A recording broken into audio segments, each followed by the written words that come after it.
Welcome back, everybody. It is the Working Brother back at you with another talk. Yet again, by popular demand, we've got Texas, and he's looking all spliffy and cool now. How you doing, Texas? Are you there? Oh, pretty cool, bro. Yeah, man. How you doing, Tex? Hope everything's good. I'm doing all right, man. I'm not trying to copy your glam or anything, dude. I'm just, these headphones here have a special place in my heart. The first time that I met on the internet, my wife, Ludmilla, who was then my future wife, she was wearing these. I thought she was so cool and cute. She didn't have these badass shades on, but... Wait, you guys met on the internet? Yeah, she wrote to me on VContact. She saw a video I made. One of her students, she was a school teacher. Mm-hmm. One of her students was in a video that I made. She wrote to me in English, and she speaks better English than I do. So I figured she was pretty cool and smart and cute and beautiful. So I knew the first time I saw her with those headphones on, I knew I was going to marry her. And so I did. Nice. Before we get into the serious topics, because this is a comedy show, let's have a look at this one meme that I came across, because everybody likes a meme. I'm not a leopard, I'm a demining machine. It's unbelievable how many of these leopards have been sacrificed to killing Russian mines. And but it's a beautiful thing too. I mean, German tanks, for all of eternity have no right to be on Russian soil, to be, even though they didn't even, those leopards, they never even got to fire a shot before they were destroyed. There's footage of some of them firing into the open. Well, I mean, but that could be footage from everywhere. I mean, the majority of them were busted before they even got to the front. And and that's poetic justice. That's the hand of God. Yeah. It's everything beautiful. And every decent German citizen, and I know that there are a lot, but every decent German citizen is sickened and ashamed by the scum that rules their country, that are just like, the Hitler Nazis of, 80 years ago, 90 years ago.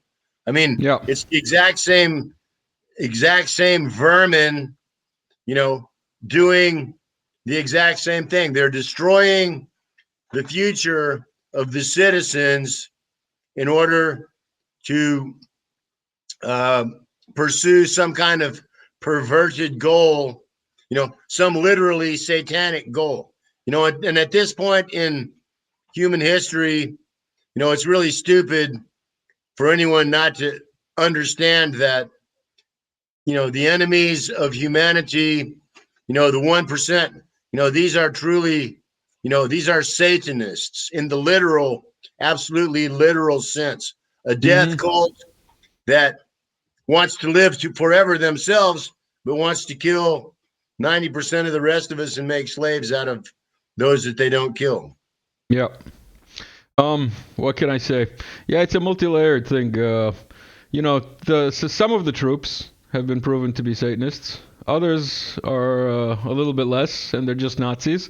Others are just conscripts that are forced to do what they're doing. But what you're saying is definitely true, that at the top level planning and whatever, it is truly evil on a different scale. And and it's like I mentioned to you just a few minutes ago that people that used to interview me, they started telling me, hey, don't say Nazi so much, during the interview. And I'm like, hey, Nazis, they're Nazis. They're Nazis. They're cows. Fans of nuts. Fans of nuts. They're Nazis. They're fans of nuts. They really like them nuts, especially those cashew nuts that come with lots of cash. I mean, at what point? I mean, you call a spade a spade? Agree. Not to you. I mean, the first step on the road to wisdom is to call things by their right names. And anyone that doesn't do that is a fucking fool and a liar. Oh, I'm sorry. I'm sorry. I didn't mean to say fuck. But it's a comedy show.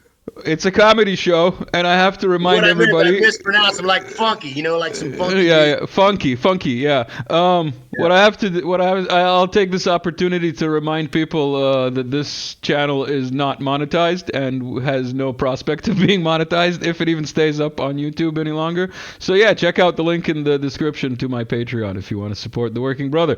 Amen. But also, let's take this second to give a shout out to the Aussie Kazakh, who a couple of days ago posted this on his Telegram, which is making fun of CNN's little article celebrating the death of journalists. And he made a little list of like all these channels, and he actually put you up as well as myself. Which is very nice of him. Yeah. Gonads, man, and which I really respect and appreciate. I was actually on a round table discussion, which he was involved in from Voronezh University in Russia recently, about foreign correspondence, war correspondence, and I have great respect for him. I've always thought he did great work. He's intelligent. He's a long way from the action, but he gets a lot of good information. He has good sources, and his analysis and opinions are pretty right on, so I've always liked him. And then I saw this thing where he gave me a shout out. Recently there was a female blogger that I've been helping out for more than a year. She's kind of another Johnny come lately, started covering Donbass after the special military operation. And, she's written to me many times asking for, information, opinion, analysis for her to use in her articles. And she wrote me the other day asking for some information, which I gave her. And then she says, well, somebody told me recently not to use Texas Bentley as a source, like a radioactive or kryptonite or something, and, to be related to me is a bad thing, And it is a bad thing, man. Yeah, I experienced it personally. Okay, well, we're going to talk about this after the show, dude, because what I told her and what I'm going to tell you is this. I said, if I asked her, I said, so who said don't use me as a source? No, that's different. I'm saying the whole Texas is an asshole, and we've got a video link. I'll leave a link to why Texas is an asshole. Yeah, well, subscribers should know by now. No, and of course the answer to that, why I'm so roundly hated, is because cowards hate the brave, the stupid hate the wise, and liars hate the truth. So of course I'm hated because there's so many stupid lying cowards around these days that you have to, you need a boat to swim through them, Speaking of lying cowards and wishful thinking, I came across this counteroffensive plan map of the Ukrops where they're going to go take Berdyansk. And it's been like, how long has it been? Has it been over a week? It's been over a week, right? Dude, it's been over 2 weeks. That says right there. It's from June 4th. It says right there on the map. And what's today? The 17th or something, right? 15th. Yeah. Okay, yeah. So long it's enough. Been over 10 days. And they haven't even busted through the first line yet. And that's good. And I'm so happy to hear that because I got friends down there. That's down around where Vostok Brigade is working. And where is Vostok Brigade working? They're working south of Donetsk between like around Ugledar, around Volnovaha, and down to Zaporozhye on the border between the Zaporozhye and Donetsk Oblast.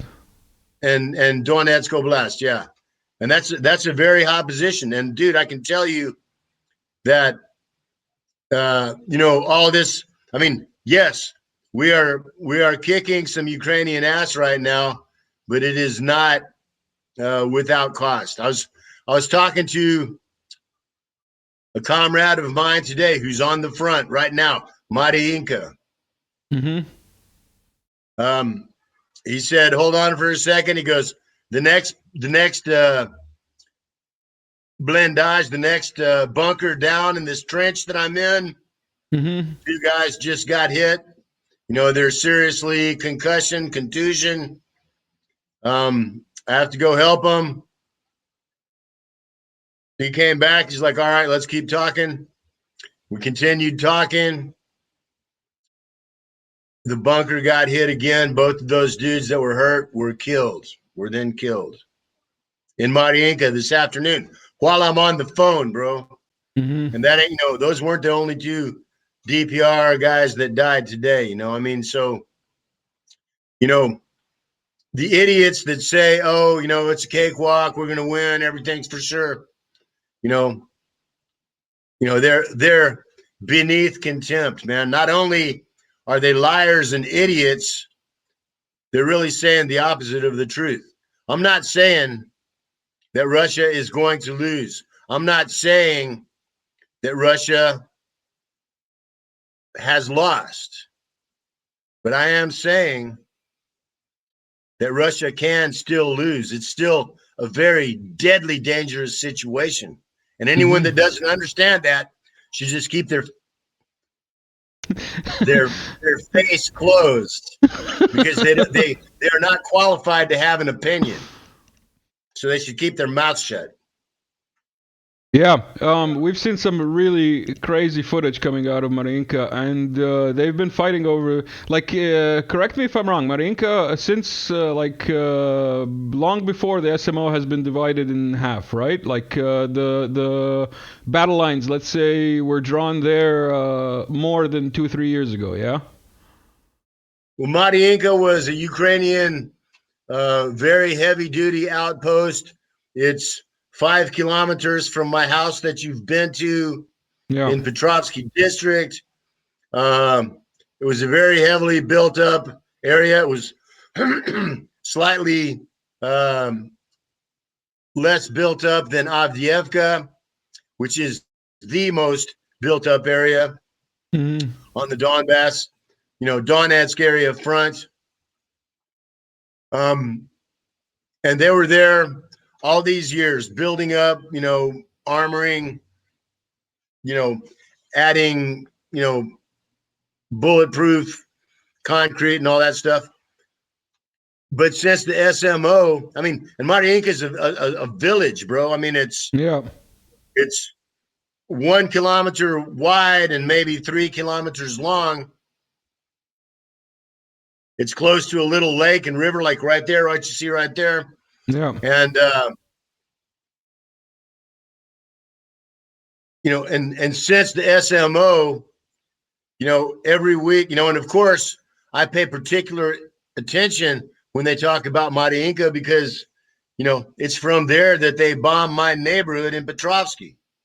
Yeah. And so every time somebody says something about Mariinka, I pay attention, and it's been like, a year ago, Pushilin was saying, "Oh, yes, we've taken 80% of Mariinka." Mm-hmm. And a year later, we've still taken 80%, and they're still fighting. I mean, and there's still a very serious danger. I mean, and they're getting reinforced right now. Behind Mariinka is being reinforced right now. And there's a very real danger that they can try and make a breakthrough into Donetsk through Petrovsky district and Mariinka. And that's the determining factor of this whole counteroffensive, which means of this whole war. If the Ukrops make it into the main cities of the DPR, well, let me put it this way. If Russia can keep the Ukrops from breaking through the defenses of the main cities of the DPR, then Russia can and will win the military war in the eastern part of Ukraine. And also vice versa. Mm-hmm. If the Ukrops make it in to the cities, then you're talking about they have, first of all, 1 million human shields, which neutralizes Russia's greatest military advantages, which is air power, missile power, and artillery. Mm-hmm. Because if you have 100 Ukrops, a company of Ukrops hiding in the middle of some apartment block, and you have 1,000, Donbass civilians surrounding them, Mm-hmm. You have to dig them out, face to face and hand to hand. You can't just go in and blow up the whole apartment block. Yeah, what the Chechens were doing in Mariupol, basically. Exactly. I mean, Mariupol, the same thing like in Grozny, it's, if the Ukrops make it into the cities, then it's going to be bad for everybody. Everybody. Bad things are going to happen. So goes the world. So the big question is, are our defensive lines, in Gorlovka, in Makievka, in Iznovata, in Donetsk, and south of Donetsk, are they strong enough to prevent this breakthrough? And dude, and I'll tell you something, bro. The Ukrops have used about 10% of their military power so far. This has not been the big counteroffensive. Yeah. There's the big part is still to come, and it's going to get worse before it gets better. So that's the big question: is if we have prepared enough, if we're strong enough, if our defensive lines can prevent the Nazis from breaking into the urban agglomeration, the dense population areas of our cities.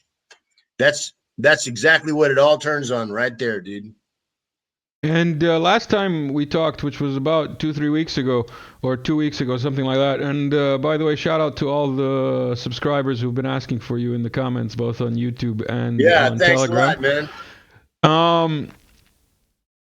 The question that I have is that, last time we talked, you were before the counteroffensive started.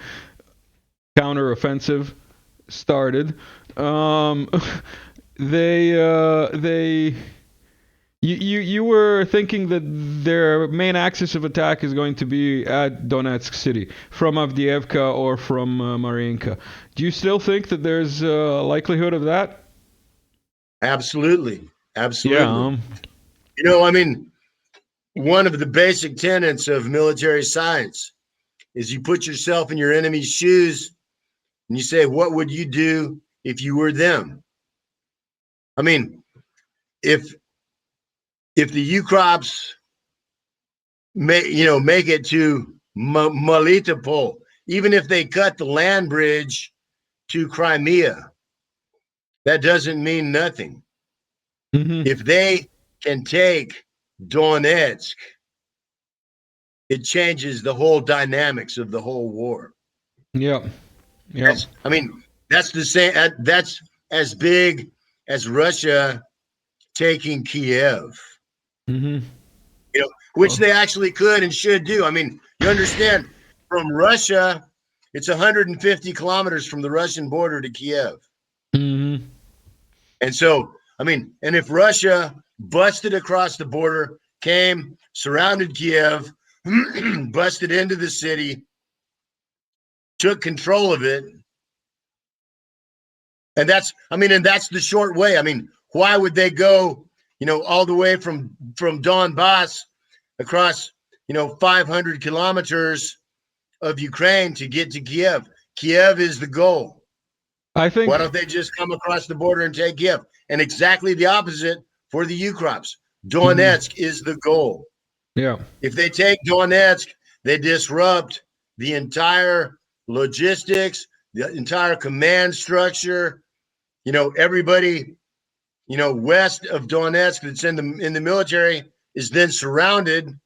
It's a huge psychological and political blow to Russia, Mm-hmm. on the world stage. So yes, from Mariinka and from Avdiivka is still absolutely a deadly, deadly danger. Yeah. Um, you were mentioning earlier that your friend from the Vostok Brigade is there. Is he a commander? How should I refer to him? Khokhadovsky? Khodorkovsky, yes, he is the commander, the founder of Vostok. He is, one of the greatest soldiers and commanders in the history of Russian army. Mm. Absolutely, in the modern present day Russian army, but even in the history, this guy, he is a true poet warrior. And today I just read on his channel, he's been in command. He founded Vostok in the spring of 2014. Vostok was the first military unit of the Donbass People's DPR People's Militia. You Vostok understand? meaning east, correct? Yes, exactly. Yeah. And and that was the unit that I was in when I came here in 2014, 2015, 2017. I worked with Vostok on the Avdiivka front. And I have never, ever seen Alexander Khodorkovsky do anything that was other or less than absolutely honorable and heroic and brilliant and courageous to the 100%. Prigozhin is a little bit more famous, but I consider Khodorkovsky and Prigozhin to be equals in every sense. Prigozhin just has more resources. Actually, what I was going to say today, Alexander Khodorkovsky Mm-hmm. made a post on his Telegram channel, which I highly recommend everybody subscribe to and read every day. He doesn't post every day, but what he does post is important stuff. And so today, after almost 10 years, of, shall we say, provisional support from Russia, because Khodorkovsky was also saying that when they were working in Ugledar, he wrote too about, our guys just got pounded for an hour. Ukrops hit 75 shells against our positions. We requested counter battery fire and we got zero. So so when people say, Prigozhin's whining and he's just making it up, no, he's not. Because when Mm-hmm. Khodorkovsky says it, and if Khodorkovsky says something, you can guarantee 100% it's absolutely true, man. Absolutely. Stake your life on it, true. And, if he's getting starved for shells, and then Prigozhin says he's getting starved for shells, then you know what's happening. And so today, for the first time in 10 years, he said, you know what? We've never done this before, but we're going to start, fundraisers. We have, a spare bank card you can send money to help Yeah. Vostok. And you know what? I'm going to send some of my own money to it. And I recommend any real, patriot, Russian patriot, any person that cares about the future of humanity should do the same, because as goes Donbass, so goes the world. And Khodorkovsky is probably, not probably, he is the greatest defender that Donbass has ever had To since tie on this war started in 2014. to tie on to the shell shortage story. Recently, Putin sat down with all the milli bloggers and the citizen journalists and so on. Did you follow that up? What is your take on what was said there, and like the shakeup that has caused in the bureaucratic structure of the army and the recent, Shoigu and Prigozhin spat?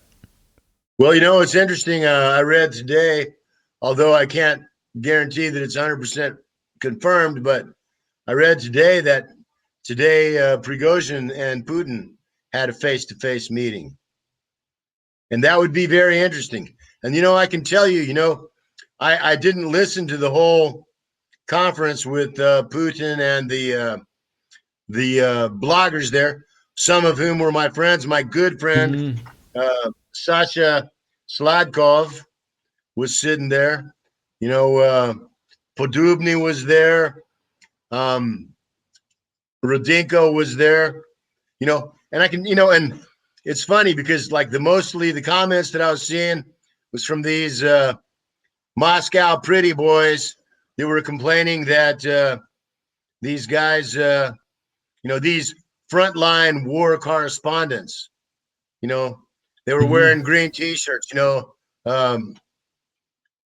One guy was wearing the Sparta hat. And they were saying, oh, what are these guys? They go to the Kremlin and they're wearing their T-shirts and stuff. And you know what? Maybe that was symbolic. I Hmm. guarantee that Sparta hat was symbolic. And You that's know, Sparta Battalion, right? That the references to. yeah, Sparta. Or And Sparta Battalion, one of the key, or one of the first. It's the tank, right? It's the tank battalion of the. no, it's Somalia is the tank battalion. Right. Sparta is the like assault battalion. All right. And I mean, and the thing is, it's it's beyond question that the heroes of the DPR have defended Russia for 10 years now. Anyone that questions that is an idiot or a liar, period. Just like. And they've done so with only, at best, symbolic help from Russia. Mhm. And so when dudes go to meet the president in the Kremlin, and I don't mean dudes, I mean real hardcore frontline reporters who risk their Mhm. lives, who face as much danger as any soldier. Yeah. When they go to meet the president and they wear a hat and they wear T-shirts, they don't dress up in some penguin suit like they're going to a ball. There's a reason for that, Penguin and they're suit. they're making they're making a statement. That the fashion boys in Moscow who whine about it, they miss the whole point. Yeah. But I'm Yeah. sure Vladimir Putin, I mean, Understood. he asked them to come there for a reason. Mhm. He wasn't. He was asking them for their help. You understand? Yeah. And the fact that they were wearing T-shirts and a baseball hat, sitting across from the president, showed exactly how much they appreciated the help that the DPR has gotten from Russia so far. Mhm. That they see what's going on the front. They know what's going on. Yeah. And Putin saying, hey, we need you to be like a little more respectful of Shoigu or whatever. They're like, here, man. That's why I'm wearing my baseball hat. Yeah. And so, I mean, and that's, the whole thing. It's like right there, I mean, there's, I can guarantee you, bro, I have friends in many, many different units on the front,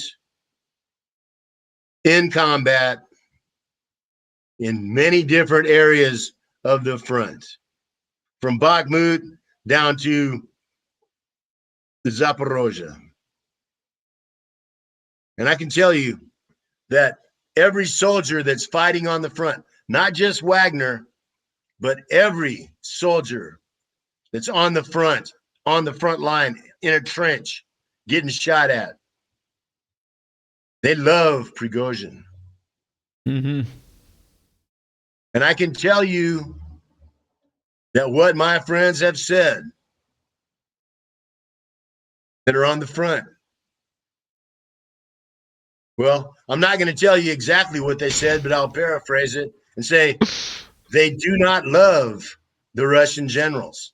They do not love Gerasimov or Shoigu. And they I probably recently have some realistic based reason for that. I recently learned from one of Tim Kirby's videos that Shoigu actually was the head of the Ministry of Emergency Services, and he like sorted out that ministry, and that's why he was put in the position that he is now. Like he has no military background. He has no military background, dude. I mean, and I'm surprised it took you so long to learn that, dude, because it's been No, well no, known. I knew he had no military background. I just didn't know he was the guy who sorted out the Ministry of Emergencies, and that was the reason that he was put into the MOD. Yeah, he was like a fireman. Yeah, yeah, I mean, basically. not an actual fireman that went and put out fires, but a bureaucrat that ran, that kind of stuff, And So what do you so, make? I mean, So what do you make of this like political spat that's going on within the Ministry of Defense and well, our it's Pope hard to say lookalike? what the future is going to bring. I mean, Shoigu's never been in combat. He's never been at the front. He's never been in the army. So, look at Prigozhin. He spent, the last 10 months on the front in the hottest position. And, Yeah. I'll tell you something, bro. This is, with his men on, in the trenches on the front line, not, 20 or 50 or 100 kilometers back on the front line with him. And I'll tell you something, bro. Just in the last day or so, Prigozhin has written the true explanation of what happened in Deir ez-Zor, Syria in February 2018. I missed He that. wrote it publicly. It's absolutely confirmed that it's he that said it. And he said it. It was a total betrayal by Shoigu personally and Gerasimov. They told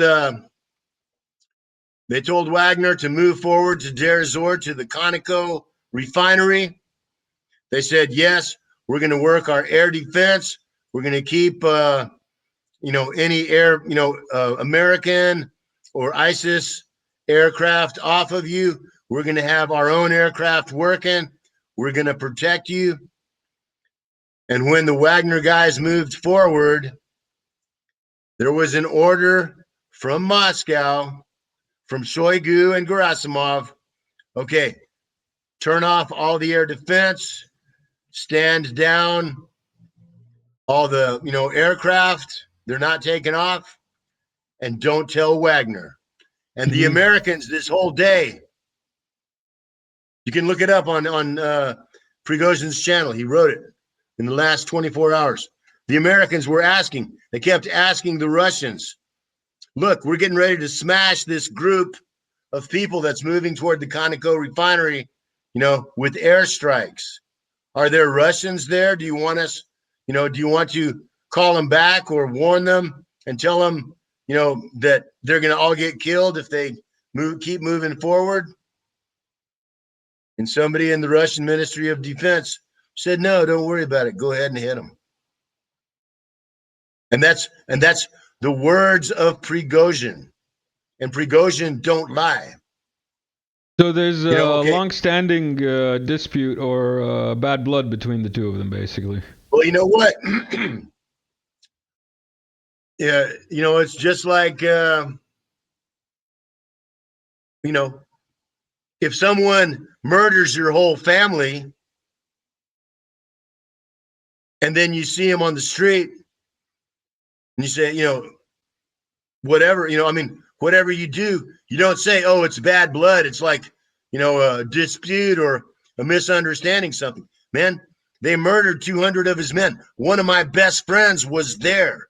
He didn't get killed, but he was there. He's an officer in Wagner to this day.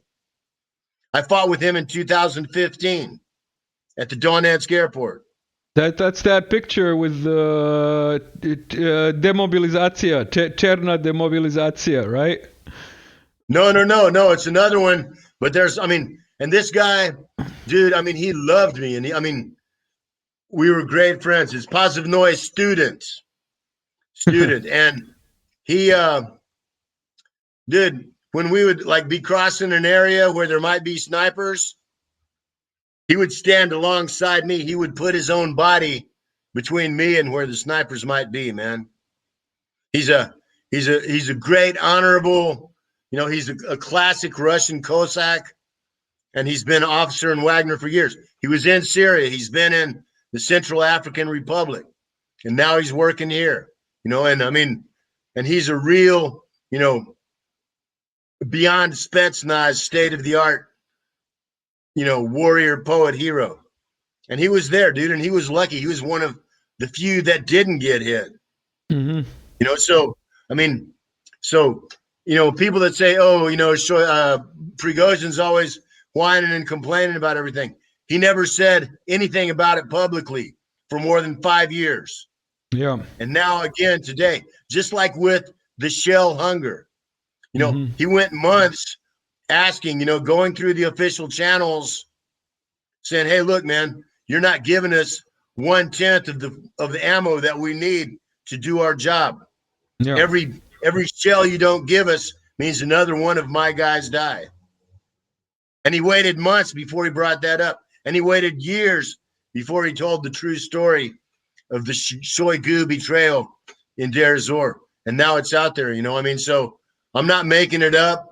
I guarantee he's not making it up. And so there it is, Khodorkovsky, the same thing, man.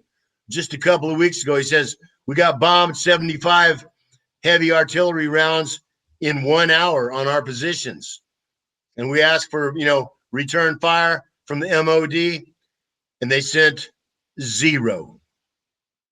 So there's the two greatest soldiers in the entire Russian army, the most competent, experienced, successful commanders in the whole Russian army, bar none. Mm-hmm. And they're both saying the same thing. These are men that, they're not, sitting, in Moscow with their girlfriends in the back of a Mercedes eating lobster and caviar. Their kids are not, making gay videos in Liechtenstein or whatever, or Abu, what? Yeah. Bahrain We get it. Or, Yeah. We get it. Dubai. So, it's like there you can see what the real deal is. If you want to know the Putin. truth about what's going on in Donbass, you got to ask the people that are here. If you want to know how the war's going, listen to the people that are on the front. Mm-hmm. Because, they got nothing to lose. They ain't going to lie. Yeah. And I'll tell you something else. Also, it was very, very interesting. Somebody, and Prigozhin's channels on Telegram are magnificent, man. They're really great. And so, reporters send in questions, and Prigozhin answers those questions. And it's like directly on his channel, yeah. And either with video or audio, most often with audio, but so which proves that he's really saying what he's saying. You understand? And then they also go ahead and type out what he said, so you can still translate it to English if you don't happen to understand Russian. And somebody wrote and they said, hey, we heard that you got offered, to be the governor of a region of Russia or, some high up department. Mm-hmm. He said, look, in Russia, the goal is not, he said, the goal is to live and die like a hero. not live like a faggot, which was the word that he used, and be some bureaucrat. That's what I mean. I'm quoting Prigozhin. You understand? Yes, yes. And you know who he's talking about when he says that. He's talking about the shoulder-fired anti-tank missile called a faggot. Yeah, exactly, dude. That's actually pretty clever and almost funny. This is almost a comedy show, so I have to try. Yes, indeed. So I mean, but you understand that, he says, I'd rather die like a hero than sell sit my behind ass, the desk. So a lot of very important information's come out recently. The big showdown is that Shoigu says everybody in Wagner and all the PMCs has to sign a contract with the MOD, with the Russian army before the 1st of July. Yeah. And Shoigu, and Prigozhin said they're just not going to do it. They're not going to do it. And I respect that. And you know what? If I was them, I wouldn't do it either. You know what? And I don't know. Hopefully it's true that Prigozhin and Putin met today. It's about time for Putin to put his big boy pants on and, do some work. Mm-hmm. There was garbage that needs to be cut out. There was like a statement that Putin made after that meeting with the military journalists, where he said that in the north, what's the name of that city? South of Belgorod. Belgorod, yeah, in the Belgorod region.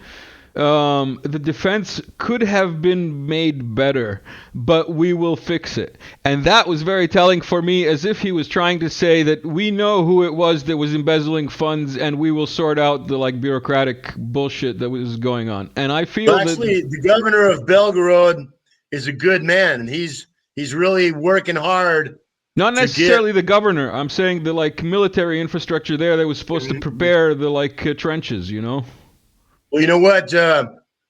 Wagner troops arrived in Belgorod today. Mm-hmm. And the Chechens are already there as well, yeah. You can bet that the defense of Belgorod is already improving as we speak. Yeah. And there's going to be a lot less of this, running across the border type stuff in the future. I don't know. It's funny. It came out, I believe, that the whole Russia Free Army or whatever they're calling themselves, the stupid white and blue flag terrorists that went and shot up civilians and whatnot. It's been coming out that it's highly likely that it's the British intelligence which is behind that whole operation from the onset. Of course it is. And the other thing that the British intelligence is highly likely behind is the dam attack, or at least I wouldn't be surprised at all. We've got some pictures here of before and after the flooding, or during the flooding, just so people can get an idea of scale. Those pictures hardly do it justice, man. I'm gonna play some videos. I'm gonna play some videos as well. But I wanna have you talk to the subject of how this is possibly gonna open up another front where they're gonna come across the dry riverbed and try and take the Zaporozhye nuclear power plant now that it's dry. Do you think there's a likelihood of that? Not really. First of all, a reservoir that's been,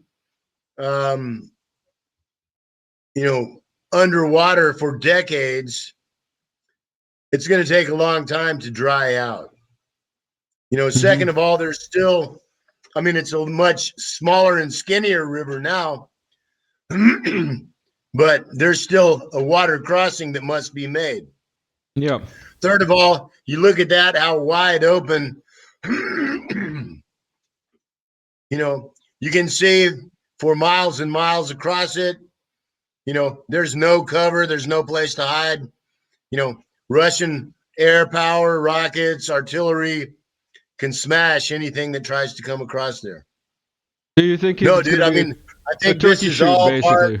I mean, first of all, it was ecocide. It was a crime against humanity. It was a crime against This is a dog that against washed up in nature. Odessa. This is a dog that washed up in Odessa from the debris from the dam break. Just to clue people in what we're looking at. And later we're going to see also a deer that showed up and some houses that floated into Odessa all the way from the damaged flooding area. Sorry to interrupt you. Go on. Yeah, No, no, no, Ecocide. no. I It's just okay. wanted to I I just mean, wanted but to tell people. understand that the the ecological damage of this terrorist act, crime against humanity, that's, I mean, that's beyond calculation even at this point, because I mean, 100,000 hectares of farmland is underwater. Whole, Hmm. 100,000 homes are now, more than 100,000 homes are flooded. Yeah. The salinity of the Black Sea has been changed by this giant infusion of fresh water. Yeah. Um, the ecological ramifications of this terrorist act, it's going to take years to, to calculate. And I mean, and so, but as far as the military advantage, I don't really see it as much. I mean, of course, a lot of frontline positions on the left side of the Dnieper River were flooded. A lot of minefields and tank ditches were washed away. Yeah. But there, that's to try and cross across, you know, an empty what used to be a reservoir, with any kind of major armored task force is an incredibly stupid, suicidal idea. And not to say that the Ucrops and their owners and masters in the West aren't stupid, but that's another distraction, bro. There's why would they go charging, the width of that reservoir of the flooded area? Hmm. That's about the distance from where they are in Mariinka right now to the center of Donetsk. Yeah. Yeah. I mean, just it's the simple thing. Put yourself in the enemy's shoes. What do they Hmm. gain if they cross the reservoir? Then they're just Yeah. on the first defensive line of the Russian army, which is a strong one, I Hmm. mean, if they can bust through into the cities of Donbass, then they've changed the whole dynamics of the whole war completely. Yeah. Um, last time we talked, you also mentioned Air Defender, NATO's biggest air power exercise that's been going on now for 2, 3 days. Here's some maps and some factoids for people. Do you think it's still a possibility that they're going to use that as cover, or do you think this is just like a Well, flex in the open? what I think probably it is that it's like backup reserve before, it goes until the 23rd of June. And of course, that's the official closing date. But Hmm. they've brought in 10,000 Air Force soldiers, pilots, maintenance guys, the whole 9 yards, support crew. It goes until the 23rd. But that doesn't mean that on the 24th, all those and it's 250 aircraft, Hmm. 10,000 soldiers from 25 countries, 100 of the aircraft brought in from the United States across the Atlantic. That's a quite significant air armada. Yep. Between now and the 23rd, if the UCROPs do something significant, supposedly, like suppose they start making a hardcore attempts to break through into the cities with 150,000 troops, again, 10 kilometers from the center of Donetsk. Yeah. And What is that in Russia, miles? What is that in miles for our American imperial friends? 7 miles, dude. 7 miles. Yeah, I know. That's not far. I've been there, and especially Yeah, when you're in Kievsky district, then it's 2 kilometers or that's one right. and a It's bit 2 or 3, miles. man. And that's a simple fact, and we have built up good defensive lines there. And Hmm. hopefully there's a lot of big surprises if they do try it. But as Oleg Sadev observed today, the the main thing that's busted up all of the so-called attempts at the counteroffensive so far down along Zaporozhye, whatnot, has been Russian Air Force, air power, Hmm. helicopters, attack jets, and we've seen them over Donetsk in the last few days. There's quite a few of them, The Lancet the drones that missile they're stuff using. like that. So if the Ukrops start making the big move and Russian air power comes in really heavy and starts, to the point where it's going to break the offensive, maybe Zelensky says, oh, they used, whatever. I mean, whatever. They used a dirty bomb. They used chemical weapons. They gave me Novichok, Yeah, and yeah. then NATO says, oh, we have to come in and defend humanity. Yeah. So it cannot be discounted. It has to be, Russia needs to be able to, be prepared to defend against anything that 220, 250 military aircraft can Hmm. do, based in Germany. They can be, you know, over the Donbass front in an hour from Germany. Yeah. And some of them are already flying a lot closer anyway, like over the Black Sea and over Romania and Sure, of Transnistria and course, so on. man. Yeah. Um, the reason that we brought some of these points up is because you have how should I say, distaste, uh, aftertaste from armchair generals that comment on stuff from far, far overseas and think that Russia is winning and that it's a done deal. Do you want to get into that subject? Let's go for it, bro. Let's go. I mean, it's a microcosm of the whole war. It's the same as with. It's like uh, with me and Ritter. It's like the miniature version of Prigozhin and Shoigu. So what you're saying is that Ritter is, parallel to Shoigu in the sense that No, they. I wouldn't even. Well, actually, that's actually an excellent analogy. Ritter, a buddy of mine, and that American that lives in Crimea. Hmm. It's a journalist. He's respected. He's well known. He was trying when Ritter was here in Russia, and maybe everybody doesn't know, but Scott Ritter came to Russia. He spent about a month here.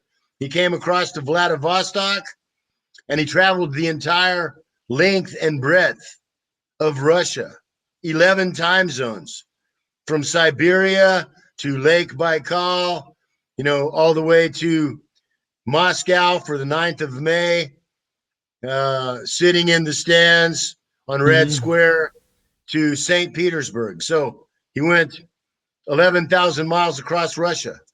And the only place that he didn't go, I mean, he was fishing in Baikal, taking the I didn't know Orient he went. Express. I didn't know he went to Baikal and Vladivostok. I wasn't That's following where him he that close. started, bro. He Oh, went for all the real? way across, and the only place he didn't go was Donbass. Mm-hmm. So, how can someone take seriously, you know, a clown? I mean, it's like, some dude that says, "Oh, I'm an expert on Mount Everest." But he's Well, only been to Mount Rainier, let's say. and literally, I mean, it's not even as that much. I mean, Ritter, my buddy asked him. He says, "Hey, let's you and Tejas debate Mm-hmm. because you're both respect Russia. You're both military veterans of the U.S. military. I mean, you have things in common. Let's go ahead and put it up, dude. Put it on up there so Yeah. people can see what old Ritter wrote there. And I'll take it down. Okay, so the first paragraph and sentence is something irrelevant. And so let's get into it. However, I have no interest in debating Mr. Bentley. I do not see any positive aspect of such an endeavor, which that second sentence, I do not see any positive aspect of such an endeavor. You can always tell, and sorry, I have to cuss again. You can always tell an asshole, a pompous ass, when they say, I do not see any positive aspect in such an endeavor, instead of, I don't know what good it's going to do. When you have to take 20 words to say what you can say in 5 words, they're talking out of their ass. When they're being grandiloquent for the sake of being grandiloquent, just like I was Yes, there. yes, and hardly being so. That's not even like an eloquent. It's just a pompous sentence. It's not even eloquent. He says, "I do not respect him as a military professional." You know what? Mm. Ritter was a private in the American Army, and then he joined the Marine Corps as Mm-hmm. an intelligence officer. Mm-hmm. And you know how they say that military intelligence is an oxymoron. And you know what? He spent his whole career as what we call a REMF. That's what frontline soldiers call a rear echelon mofo, shall we say, REMF. And that's what he was his whole intelligence career. He was in Iraq. He was Norman Schwarzkopf's butt boy. He was way Hold on, back hold in the on. rear. Before you continue, in the case Ritter, Scott Ritter, in case you're watching this, hi. Leave a comment. I'd love to have you on the show. We can talk about it. And Texas's invitation to debate is still open, for the Yeah, record. yeah. I'd love to have you both on the show, or we can pick any other venue that you may call a neutral. But the point is, Okay, yeah. but I so just want to ask Ritter, wait. what's Let me his? finish here, dude. Hold on. Go on, go on, go on. Okay, so Ritter doesn't respect me as a military professional. I was never, he was a military professional. He made his living in the Army as Mm-hmm. an officer, as a warmonger. I've been a soldier in the United States Army, frontline troop in Germany during the Cold War on the East German front, guarding the Fulda Gap and the Hof corridor, with live ammo in my gun, 1,000 pounds of C4 in the back of the truck to blow bridges, looking across the border with binoculars at Czechoslovakian and East German and Russian soldiers looking back at me. I'm a soldier. He was a military professional, and I'll tell you something. There's only between me and Ritter, only one of us has ever been in combat, and it ain't Ritter. So if he doesn't respect me, then that's because he's a wimpy bitch who sat on the back lines and never knew what it was that soldiers who fight in combat on the front lines ever really do. Okay, And so I'm he gonna play doesn't. devil's advocate. I'm gonna play devil's advocate. He says here at the end that any disagreement would devolve into rude behavior on his part, which I want nothing to do with. So, can you give your solemn promise on video that you would not be rude, whatever that means? Like, You know what, dude? When I wrote to him, when this buddy of mine, I wrote to my buddy, he sent it on to Ritter. I said, if we debate, I will be respectful and polite. I said, I will call him Scott and he can call me Russell. I won't call him Ritter. I'll call him Scott. And I also said that I won't even bring up his 2 charges. Allegations from before, yeah. No, they're not fucking allegations, dude. Let's get it straight. I don't know. Listen, I don't know the details. Listen, dude. In 2001, he pled guilty. Mm-hmm. Pled guilty, and he got a sweetheart probation deal for trying to set up a meeting with a little girl, an underage girl. In 2009, he got busted for it again, and he didn't plead guilty, and he got convicted, and he spent a year and a half in prison of a five-year sentence. So only an idiot or an asshole says they're allegations, dude. That's not the right word. Sorry, my bad. Okay, well, you know what is the right word? Important. You know what? Yeah. You know what? They are. Either somebody who says it's allegations is either an idiot or a liar, or they don't know what they're talking about. I'm an idiot who doesn't know what he's talking about. The point is, what is the right word? If you say allegations, it's the right word is convictions. Okay, then convictions. Yeah. It's not an allegation. It's not like saying, I'll tell you what's an allegation is, somebody saying, oh, Tejas stole the human aid, but we can't say what money or who from or when or where, but we know he stole human aid. That's an allegation. Yeah. That's an allegation, and that's a lie. Yeah. Ritter, and to say that these Chimo charges were allegations, that's also a lie, bro. Yeah. No, my bad. No, my bad. It was the wrong word. The thing is, when, as a journalist, our job is to deal in truth. Yeah. And when I see so many lies, and even, comrades and brothers like you, inadvertently saying a lie, which when you say they're allegations, that's actually a lie. It's not true. Yeah. I misspoke. Indeed, you did. So, or maybe basically the narrative has influenced me. I even told him, this pussy. I even said, I'm not even going to bring up about your sex crimes that you got convicted for. I won't even bring that up. And you know what? Really? And you know what? I did 5 years in prison too for weed smuggling, and that's not really relevant to what I'm doing now either. So I don't mind not saying anything about that. But I will say this about Ritter's convictions, his legal convictions for trying to make sex. He actually beat his meat on camera to what he thought was a 16-year-old girl.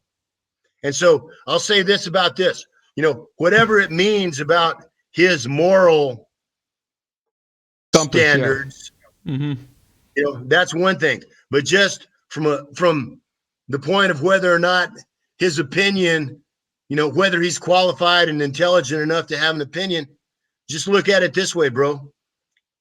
Anyone that jacks off on camera on the internet, and I've never done it, but I can say this, that anyone that does it and doesn't know absolutely 100% for sure who's watching it on the other end is an idiot. Yeah. Period. And I'll tell you something else. When you get busted for that, and then you do it again and get busted for it again 9 years later, that's pretty stupid, isn't it? Yeah. I don't think anything can be said about that. Again 9 years later, what do you think the chances are that you've been doing it the whole time all along? Okay, so my criticism, and remember again, I told him in the deal when I offered to debate him that I wouldn't even bring it up at all. But since he won't debate me, I might as well make the point that it's not about, his, disgusting and depraved moral perversions. that I'm criticizing him for, which, you can take that as you want, but Yeah, it's not just relevant, basically, to his military opinion. His stupidity of what he did and getting caught twice, that is relevant as to whether or not his opinion should be credible or not. Mm-hmm. But I wasn't even, I guaranteed him. I said, look, I'll be respectful. I'll call you Scott. You call me Russell, and we won't say nothing about our time in the pen or how we got there. And I told him that too. And then and you know what? And this is, and if you want to put that little message back up one more time, it's like it would devolve into rude behavior on my part. Who the fuck is this? Excuse me. I didn't mean to say fuck again. But who is this princess? He's supposed to be U.S. Marine Corps, the toughest of the tough. And he's like, oh, goodness gracious, heavens to Betsy. Tejas might devolve into rude behavior. I don't know. All the Marines that I've ever met have been, rubbed me the wrong way. I guarantee, man. And you know what? I know the one that you're talking about, and I feel the same way, dude. That's another chicken-hearted. No, that's just one example. I've met quite a couple of Marines in my life. Me too, dude. I've never. And I know that there's got to be some that are good, hard men, but everyone that I've ever personally known has been a pussy at hearted, a chicken. Mm-hmm. And that goes for Marines that live in Moscow too.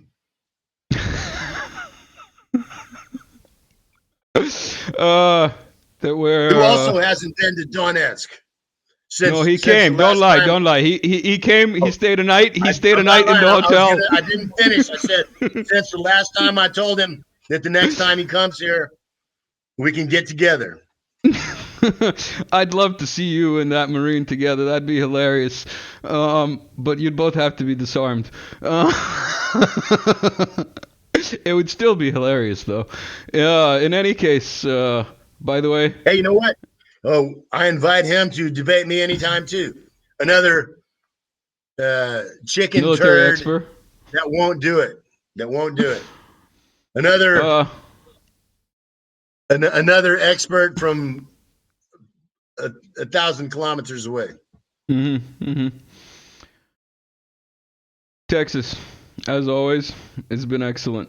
Is there anything else you want to bring up before we sign off with our last meme? Well, I just want to say we got us a big human aid deal coming up tomorrow.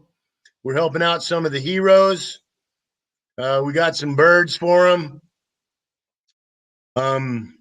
We got some uniforms, some gear, some cigarettes. We got a bunch of cigarettes. One of my Spetsnaz buddies brought me, I don't know, like 100 cartons of cigarettes from, it was a trophy from a U-crop position that they took. Hold on. All right. We'll have a look at this meme. Yeah. I'm here. I'm waiting for you. This was taken from, oh, there we go. Wait, where are you? Hold on. Where's guest? There we go. Nice. Marlboros, Winston's. Nice. And you're going to be donating all that tomorrow, yeah? Yeah. See that? Yeah. Oh, nice. Originals, Smoking kills. Duty free and whatnot. Smoking seriously harms you and others around you.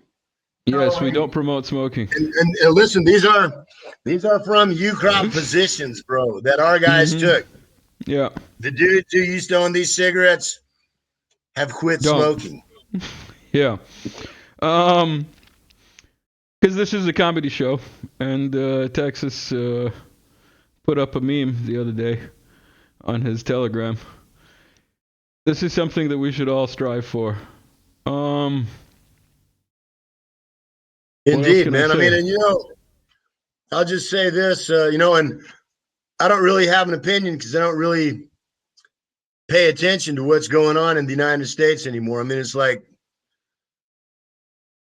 beyond help. Well, it's yeah, you know, they have to deal with it themselves now. But I mean, this thing where they're trying to charge Donald Trump, and you know, a lot of idiots say, oh, you know, Tejas is right wing and he's a Trumper and all this stuff. You know, I never liked Donald Trump, man. I mean, I was making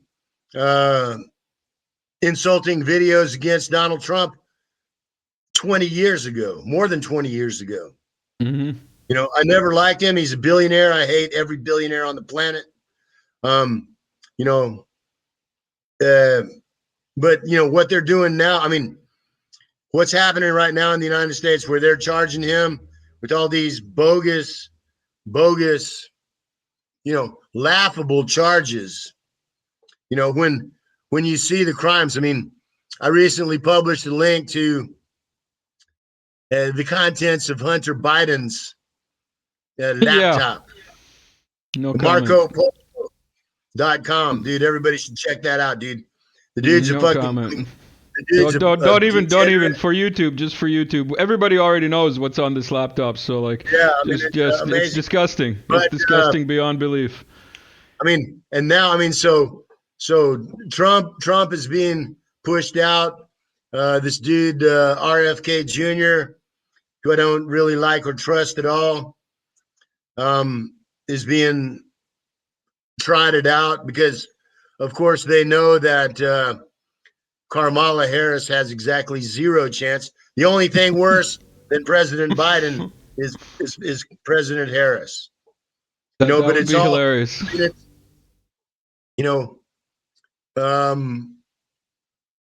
voting in the United States in the 21st century is political masturbation.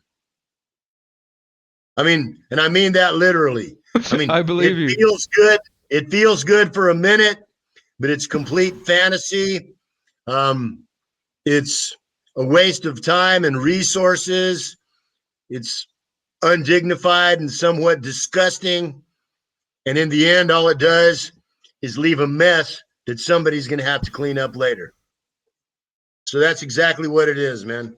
The only thing that's going to save the United States is either a revolution or, you know, the fire that's hotter than the sun. The tree of liberty, blah, blah, blah. We all know the quote. You know, YouTube censorship and whatnot. In any case,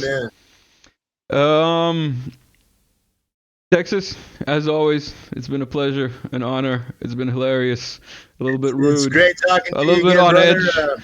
I hope to come down. I actually emotional. hope to come down. I actually hope to come down again, but that's going to require some major crowdfunding. So, dude, yeah. Start a crowdfunder for exactly that, dude. I mean, I'll help you push it, dude. I'll be glad to see you again.